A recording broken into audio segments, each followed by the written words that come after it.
Gerai, Ieva, tai toks klausimas. Ką turėtų žinoti žmonės prieš pasirinkant dizainerį?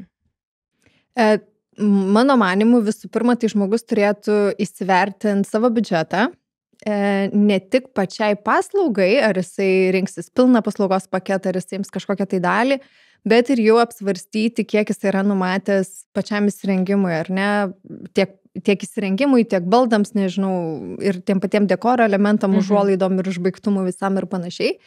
Tai visų pirma, nusistatyti biudžetą, visų antra, nusistatyti, apgalvoti galbūt stilių, ar ne, nes nuo to priklauso, į kokį dizainerį kreipsies, nes vis tiek žmonės dažniausiai įsivertina pačio dizainerio darbus, pasižiūri, išsirenka pagal dizainerio darbus, ar ne, tai bent jau tokį turėti matymą, į kurią pusę nori su pačiu dizainu, ar ne. Jeigu yra įmanoma, jeigu žmogus geba, nes kartais tiesiog atiduoda šį darbą dizaineriui, bet šiek tiek apsvarstyti funkcinį namų išdėstymą, ar jį nori keisti, ar jam viskas tinka, nes dažniausiai jau perka su padėliotu dažniausiai išplanavimu, jeigu tai nėra statomas naujai namas, tai dažniausiai jau yra išplanuotas, jau net ir yra papaišyti tam tikri baldų išdėstymo planai ir panašiai, tai pasižiūrėti, įsivertinti, ar viskas jam tinka. Dar koks labai svarbus yra dalykas, ką reikėtų prieš tai apgalvoti, apeiti dabartinius namus, kuriuos jūs keičiat, ar ne, apeiti ir pasižiūrėti, kas tau patiko, kas tau nepatiko, kas tave erzino, gal trūko spintų, gal buvo per daug, gal buvo neišnaudotos erdvės, nereikalingos erdvės ir panašiai. Įsivertinti tai, ko tu norėtum išvengti naujose namuose arba ką tu norėtum pridėti naujose namuose, kad nebekartotų pačių klaidų, ką turėjai, ar ne.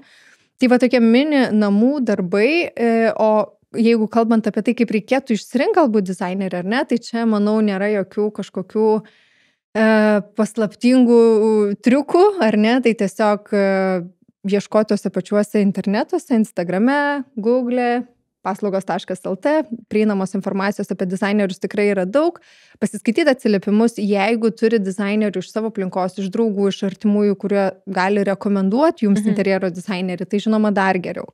Ir nepatingėt gal susirinkti tą informaciją, o ne rinktis patį pirmą, kurį užmatė, tiko kainą ir šiek tiek skirti laiko, nes tas žmogus kurs jūsų namus. Tai aš manau, kad tai yra pakankamai atsakingas pasirinkimas.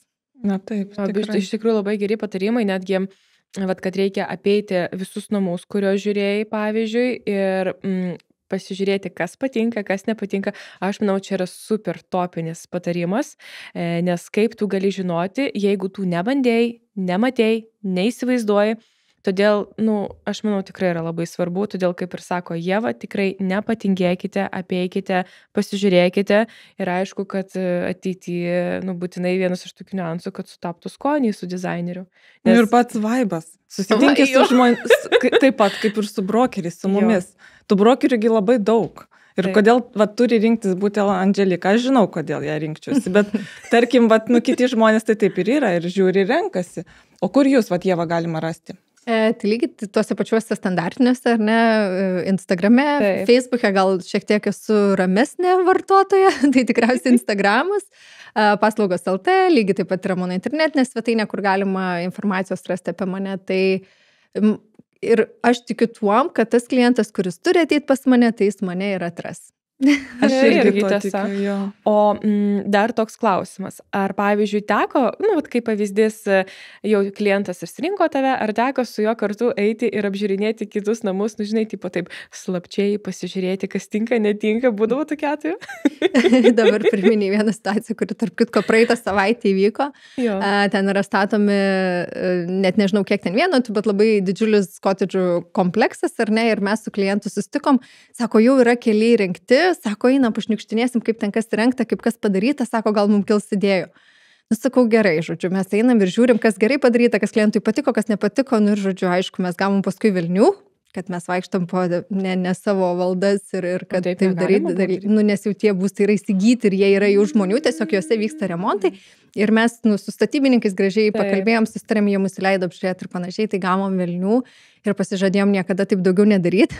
Bet iš tikrųjų tikrai kartais būna tos erdvės tokios ar neįtin patogiai išplanuotas ir taip toliau ir kiti jau suradę tam tikrus sprendimus, tai mes galim pasitelkti mano nuomonę, kliento nuomonę ir panašiai, bet galime dar pasižiūrėti ir tam tikrus pavyzdžius. Tai tokia ta situacija ir buvo, kad Ir žmonėm, manau, tai labai padeda. Aš, tarkim, kai irgi pardavinėjau, tarkim, loftus ir yra įrengti, kur parduodu, ir neįrengti.